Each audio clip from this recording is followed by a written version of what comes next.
Kita lanjut supaya cepat dan efektif dalam penggunaan kuota. Sesi 3 bersama saya, yaitu materinya tata krama siswa. Yang pertama saya sampaikan terima kasih kepada anak-anakku sekalian yang sudah bersenda guru di chat. Ini saya sudah baca satu persatu. Ya seperti itulah apa yang akan kita bahas di sesi saya, yaitu tata krama. Itu salah satu contoh tata krama ketika kalian mengikuti kegiatan. Artinya ada yang salah di sini, ada yang ada yang perlu dibenahi, dan itulah fungsinya ketika kita berada di sekolah. Oke. Ada dua hal yang saya sampaikan untuk hari ini. Tadi malam atau kemarin saya sudah share file, yaitu visi misi dan tata tertib sekolah. Oke. Yang pertama visi misi. Sebentar, ini saya bisa.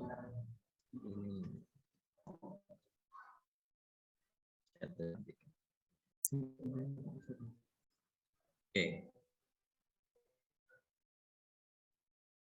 Coba kalian ketik di chat, apakah masih bisa? Tidak bisa ya? Oke, chat sudah dimatikan. Kemudian berikutnya, ini akan saya share file.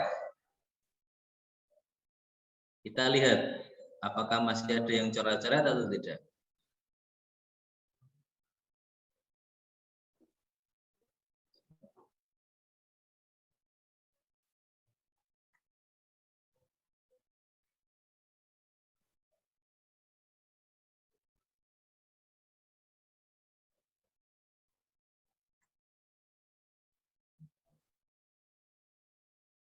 Oke, ini saya sudah share file yang kemarin sudah saya kirimkan.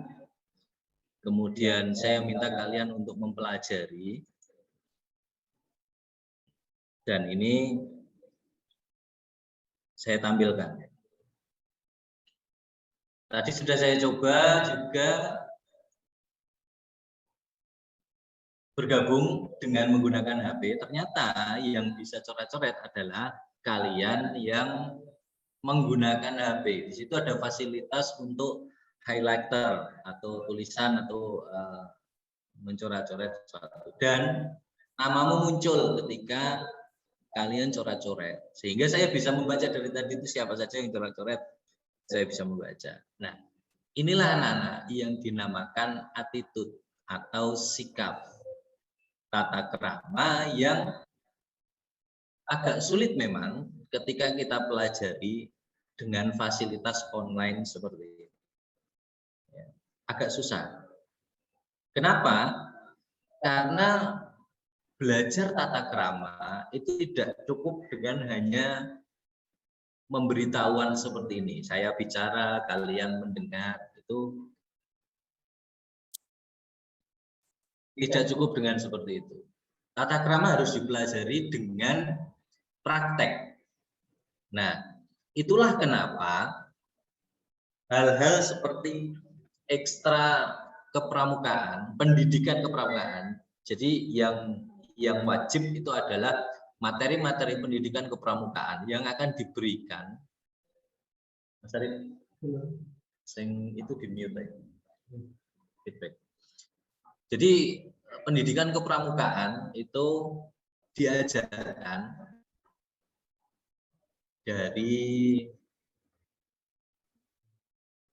sebetulnya dari praktek. Jadi kalian harus ketemu dengan pembina, kemudian di situ bagaimana belajarnya. Karena di pramuka ada kode kehormatan yang di situ nanti kalau pada saat ekstra akan saya sampaikan.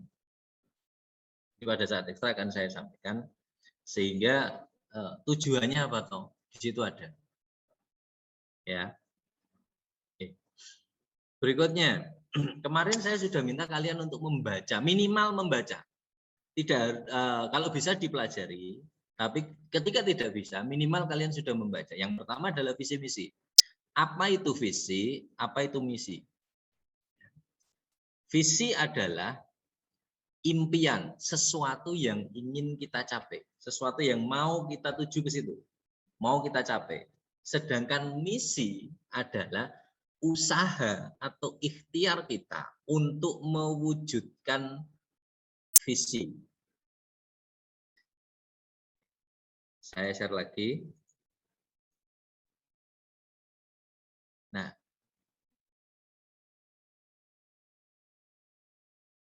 SMA 1 Gebok memiliki visi terbentuknya warga sekolah yang berakhlak terpuji, berprestasi, berwawasan budaya bangsa, dan peduli terhadap lingkungan.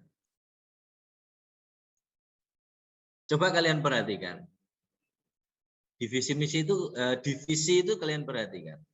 Kenapa berakhlak terpuji itu didahulukan, setelah itu baru berprestasi? Ya, kenapa berakhlak terpuji itu lebih dulu daripada prestasi? Jawabannya adalah karena di atasnya ilmu itu adalah adab. Ini bisa kalian catat. Nanti tanyakan kepada guru ngajimu, guru agama, kemudian guru BK. Rifki Nur, terima kasih sudah coret-coret. Namamu muncul hingga saya bisa baca. Oke. Saya ulangi. Di atasnya ilmu adalah adab. Maksudnya adalah ketika kamu berilmu tinggi, kamu pinter, ranking 1 terus, nilainya 10, 10, 10, 10, 10. Pinter, tapi ketika kamu tidak memiliki adab, semua itu tidak ada gunanya.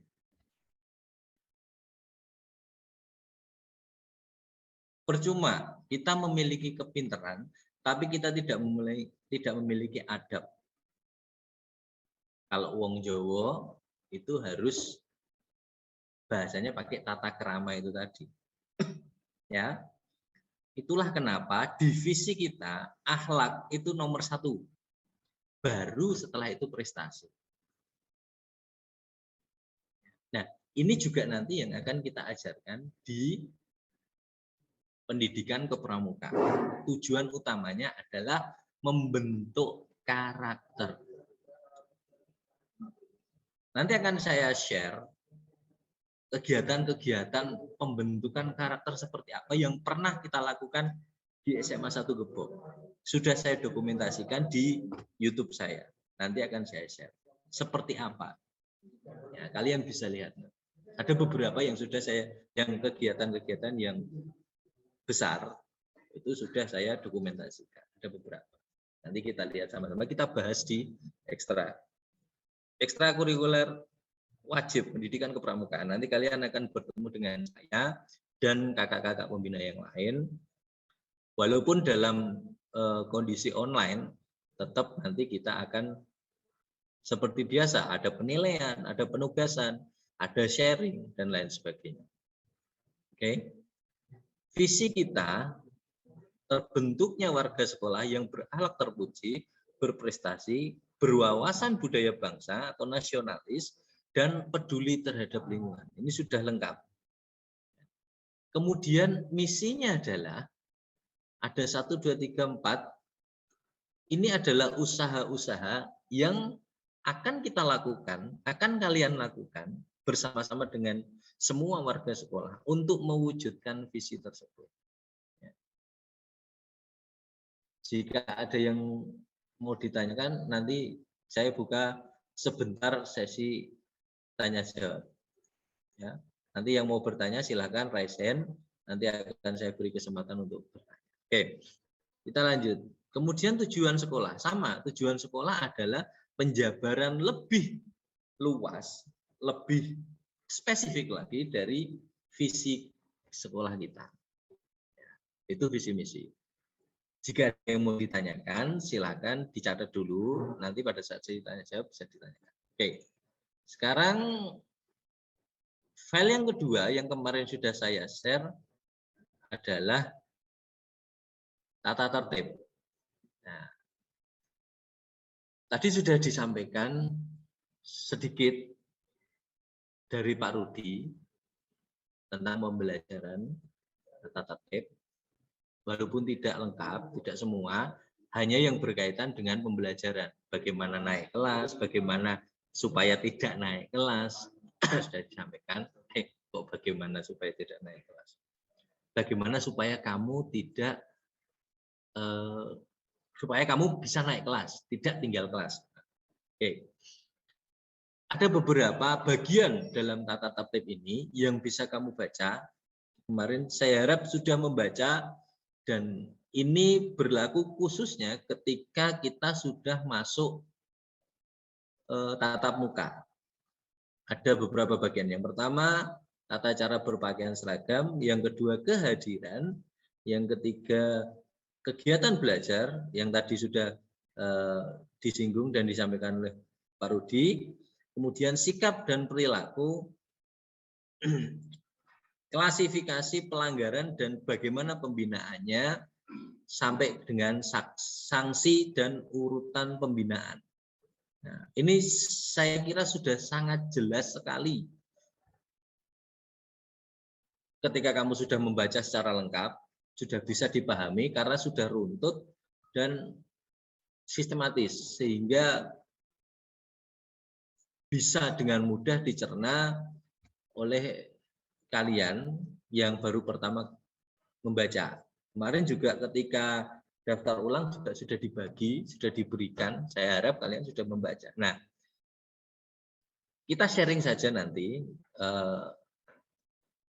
apa yang mau kamu tanyakan dari tata tertib itu. Silakan ada coretan sedikit di kertas, nanti bisa kamu tanyakan. Hingga kita tidak lama, tidak sampai 45 menit bisa selesai. Ya. Kemudian berkaitan dengan tata tertib, saya akan sampaikan beberapa hal yang kemarin terjadi dalam pembelajaran jarak jauh online, sehingga ini nanti supaya kalian tahu dan tidak menyulitkan kalian ke depannya, karena kalian juga akan melewati masa-masa PJJ ini karena kita belum bisa masuk sekolah. Yang pertama, tugas. Sebisa mungkin kerjakan tugas tepat waktu. Ini saya tutup dulu share-nya. Oke, lebih nyaman seperti ini. Saya bisa melihat wajah kalian. Banyak sekali. Kerjakan tugas dari Bapak Ibu Guru tepat waktu. Karena pengalaman kemarin ada beberapa siswa yang mengerjakannya itu mepet-mepet. Sehingga asal-asalan. Semua tugas yang masuk itu dikoreksi satu persatu oleh Bapak Ibu Guru. Sehingga kamu nanti akan ketahuan. Ada beberapa anak yang menjawabnya asal-asalan dan tetap akan kelihatan karena dilihat tugasnya dan ada penilaian sama seperti ketika kalian sekolah. Nah, karena kita melaksanakan pembelajaran online, maka sistem belajarnya adalah literasi yang lebih banyak, mendominasi. 80% kamu harus literasi untuk bisa mengerjakan tugas-tugas yang diberikan oleh Bapak Ibu Guru. Ya, belajar mandiri. Pak, ketika kita tidak mudeng apa yang kita pelajari, misalnya membaca buku paket misalnya, boleh nggak kita bertanya kepada Bapak Ibu Guru? Nah, ada dua cara yang kemarin dilakukan ketika hal tersebut terjadi. Yang pertama, karena tugasnya ada di Google Classroom, kamu bisa memanfaatkan fitur komen yang ada di Google Classroom. Ada komen yang umum di kelas, ada yang komen khusus di bawahnya tugas langsung. Biasanya Bapak Ibu guru akan menuliskan silakan yang tidak jelas dari tugas ini silakan bertanya di komen. Biasanya seperti itu. Tetapi ada juga yang membuka line untuk bertanya di WhatsApp Bapak Ibu guru. Silakan, ada juga yang silakan yang tidak yang mau bertanya tentang tugas bisa WA ke nomor saya misalnya seperti itu. Nah, ada juga yang seperti itu, tinggal nanti kalian tanyakan kepada setiap guru mapelnya. Sebagai contoh, mapel saya kemarin seni budaya. Seni budaya saya membuka silakan siswa bisa bertanya ke WhatsApp saya tentang tugas-tugas. Sehingga saya menjelaskannya lebih enak. Kalau di Google Classroom kadang terkendala dengan jaringan yang tidak bisa update. Kadang pertanyaannya baru muncul sudah dijawab telat, nge-lag. Nah, itu kendalanya. Tugas-tugas. Yang kedua, di sini yang memanage waktu belajarmu adalah kamu sendiri. Bapak Ibu guru tidak mungkin mengetahui 100% kegiatanmu di rumah. Maka ketika kamu tidak bisa memanage waktumu, tugasmu lah yang akan keteteran. Jam berapa kamu tidur, mainnya, lupa waktu atau tidak. Itu semua kalian sendiri yang memanage. Sehingga di sini kalian sudah tidak seperti anak SMP lagi. Kalian harus bisa belajar bagaimana supaya sekolahku lebih utama. Karena berbeda dengan tatap muka. Berbeda dengan tatap muka. Kalian tatap muka di sini jam 7 sampai jam 4 sore. Setengah 4 lah. Nah, kalian di rumah PJJ hanya sampai jam 7 sampai jam 12 siang. Masih banyak waktu untuk literasi mandiri, masih banyak waktu untuk main, masih banyak waktu untuk mengerjakan tugas. Sehingga kalau kita tidak bisa memanage waktu untuk diri kita sendiri, maka tidak akan ada yang bisa. Itu. Yang kedua, terkait dengan tata krama adalah bagaimana kita menyampaikan sesuatu melalui media yang nonverbal seperti WhatsApp, Telegram, kemudian Zoom Meet seperti ini, itu kita harus bisa dengan baik memanage itu. Beda dengan ketika kita bertemu langsung dengan bicara langsung, ada tata cara, ada ketentuan bagaimana kita mengirim chat kepada Bapak Ibu guru. Contoh yang paling mudah ini. Yang pertama, menggunakan kata maaf, tolong, dan terima kasih. Sebelum itu ada juga pendahuluan salam. Itu tata caranya. Misalnya, kamu ngirim WA. Yang pertama salam dulu. Assalamualaikum Pak, Assalamualaikum Bu. Baru nanti Bapak Ibu guru menjawab Waalaikumsalam. Nah, artinya beliau sedang tidak ada kesibukan sehingga bisa langsung menjawab kalian langsung. WA dari kalian. Kemudian yang kedua, mohon maaf, bolehkah saya bertanya misalnya tentang materi misalnya. Nah, nanti akan di situ akan dijawab. Yang kedua, tahu waktu. Tahu waktu. Memang seperti chat WA, telepon, dan lain sebagainya itu bisa kamu lakukan 24 jam. Tapi ketika itu misalnya kamu tanya materi jam 12 malam, ya terkirim, cuma kemungkinan tidak akan ada tanggapan karena waktunya istirahat. Atau jam 2 siang atau jam 3 siang. Nah, itulah kenapa di awal kita buka dulu dengan salam, kemudian maaf Pak, apakah boleh saya bertanya? Kita tunggu jawabannya dulu. Jangan langsung masuk ke pertanyaan. Di situ kita akan tahu, oh ternyata Bapak Ibu guru sedang tidak sibuk, sedang tidak ada urusan. Kalau kamu langsung masuk ke pertanyaan, ya nanti balasnya ketika ada kesempatan. Itu salah satu bentuk tata krama, tata cara. Salah satu bentuknya seperti itu.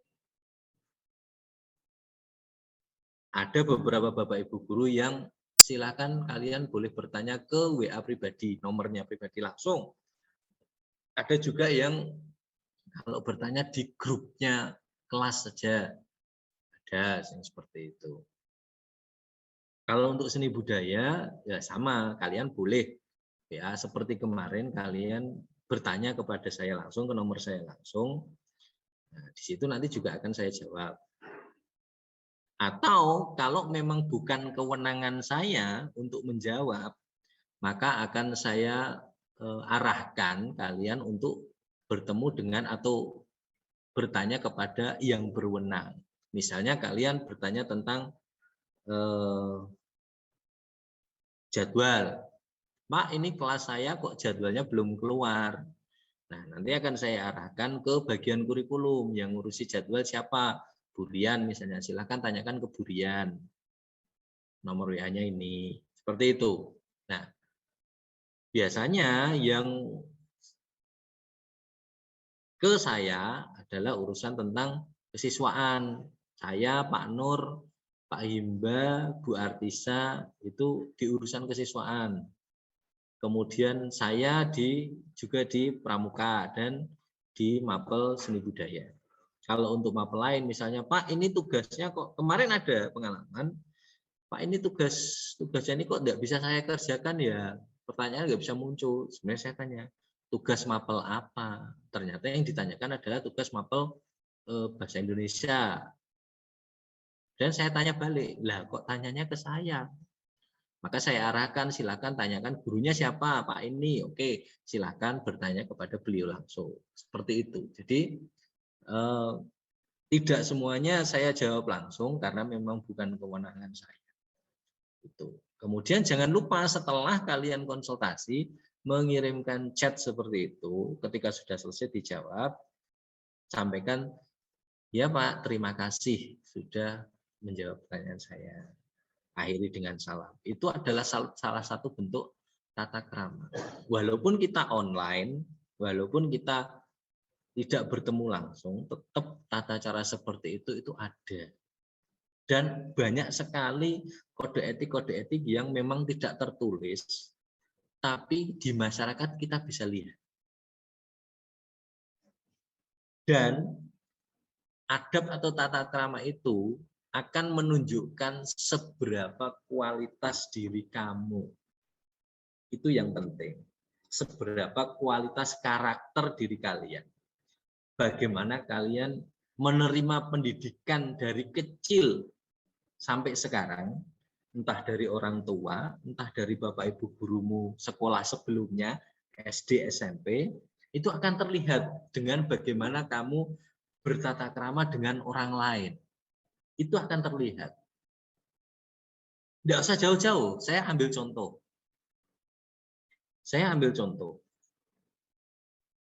Hari ini. Ketika tadi sesi 1, sesi 2, kalian disampaikan materi, ada yang coret-coret, ada yang di chatting ngobrol sendiri, menyampaikan hal-hal yang di luar topik. Dan kelihatan nama kamu di situ. Itu sebetulnya kan menunjukkan bagaimana kamu belajar tentang tata krama sejak kecil sampai dengan hari ini.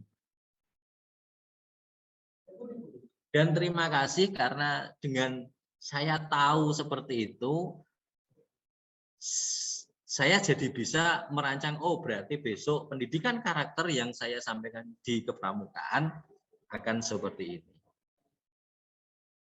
Berapa banyak tadi teman-teman kamu yang terganggu dengan chat yang tidak nyambung dengan konteks yang disampaikan oleh pembicara di sesi 1 dan sesi 2. Banyak teman-temanmu yang berkomentar, tolong chatnya atau jangan ngobrol, kok malah membicarakan ini. Ini masih bisa saya baca semua ini. Masih tertulis di sini. Malah ngobrolin game, bikin grupnya saya buka, dan lain sebagainya. Itu menunjukkan kualitasmu. Secara langsung, Pak. Ya. Sekali lagi kita kembali, kalian di sini belajar. Mari kita belajar sama-sama, kemudian nanti saya akan menyampaikan bagaimana kita nanti belajar untuk mencapai tujuan visi kita yang sudah klik, sudah sinkron dengan satu quote yang bagus tadi, yaitu di atas ilmu itu ada adab. Satu pengalaman ketika kamu nanti akan terjun di masyarakat, ya, kita pinternya seperti apapun, kalau adab kita tidak bagus, maka orang lain akan males. Lebih baik mereka akan senang ketemu dengan orang yang adabnya bagus, walau tidak bisa pintar, walau kurang begitu pintar. Kenapa? Karena kepintaran bisa dikejar atau bisa dihilangkan dengan pendidikan. Ya, kalau kamu kurang pintar, kamu bisa belajar sehingga nanti kamu jadi pintar. Tapi kalau adab itu pendidikan karakter, pembentukannya tidak bisa singkat. Susah sekali memperbaiki adab, memperbaiki karakter itu susah sekali. Lama, butuh waktu, dan itu orang akan malas.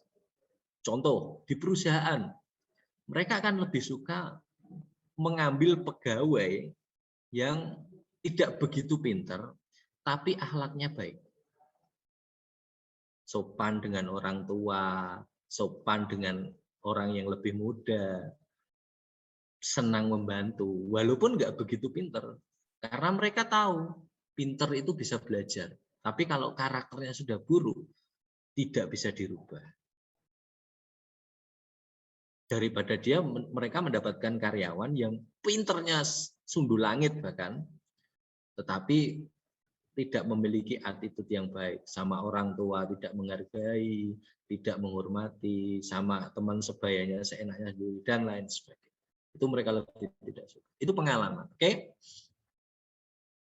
15 menit kita buka sesi pertanyaan. Saya akan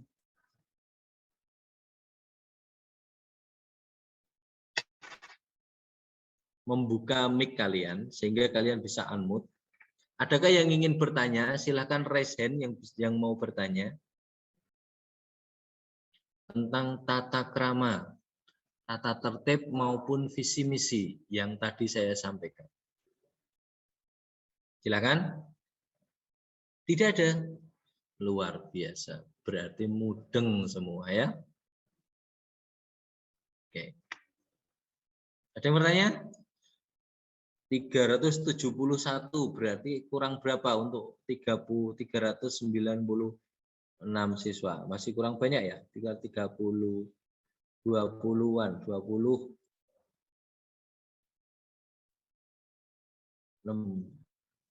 ya, sekitar hampir 20-an belum masuk. Oke. Anak-anakku sekalian, terima kasih. Itu tadi yang saya sampaikan untuk materi 3 sesi pada hari ini. Sesi 1 oleh Kepala Sekolah Bapak Sudiarto, sesi kedua oleh Pak Rudi tentang pembelajaran dan kurikulum, sesi ketiga tentang tata tertib dan visi misi untuk membentuk tata krama siswa. Ya. Nanti akan kita lanjut di pendidikan kepramukaan yang fokus langsung dengan karakter. Dengan saya dan kakak-kakak pembina yang lain. Jika tidak ada yang ditanyakan, saya akhiri untuk sesi hari ini. Sampai ketemu dengan kesempatan sesi berikutnya besok pagi di jam yang sama sesuai jadwal. Kalian lihat jadwalnya. Nanti saya juga akan menjadi hostnya.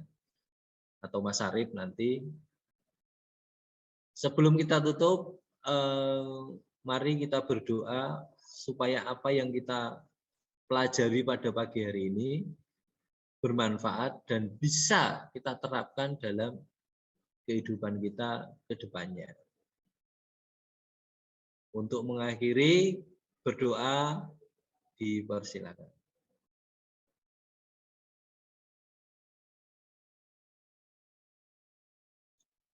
Terima kasih anak-anakku sekalian. Hari ini kita sudah melaksanakan MPLS. Sampai ketemu besok pagi di kesempatan yang sama sesuai jadwal. Usahakan kalian sudah join di meeting sebelum jam 7. Sehingga jam 7 tepat sudah bisa kita start. Ya, terima kasih, hari ini tadi sudah lumayan tertib. Sudah lumayan bagus. Setelah ini kalian cek berapa megabyte kuota yang terpakai sehingga besok bisa perkiraan, oh berarti kuota saya yang saya perlukan sampai siang segini. Jangan sampai di tengah-tengah sesi kehabisan kuota. Dari saya cukup sekian, terima kasih. Selamat siang, saya akhiri, kurang lebihnya mohon maaf. Assalamualaikum warahmatullahi wabarakatuh. Silakan bisa live atau keluar dari Zoom.